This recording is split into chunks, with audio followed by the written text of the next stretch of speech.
Tidak ada persiapan khusus dilakukan di Gria Agung menjelang pelantikan PJ Wali Kota Palembang pada hari Rabu 19 Juni mendatang. Namun dari informasi yang diperoleh, tamu yang diperbolehkan hadir dan masuk di acara pelantikan tersebut dibatasi hanya sebanyak 120 orang.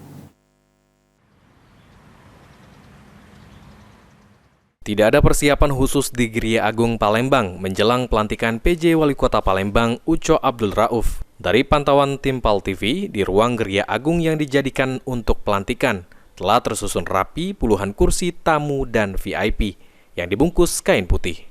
Dan untuk bagian depan Gria Agung, tidak didapati tenda yang dibangun, hanya ada 1 atau 2 karangan bunga, ucapan selamat atas pelantikan PJ Wali Kota Uco Abdul Rauf. Berdasarkan informasi yang didapat, untuk para tamu hanya dibatasi berjumlah 120 orang. Diketahui pelantikan PJ Wali Kota Uco Abdul Rauf yang menggantikan PJ Wali Kota Ratu Dewa akan dilaksanakan pada tanggal 19 Juni di Gria Agung. Aji Delia, PAL TV.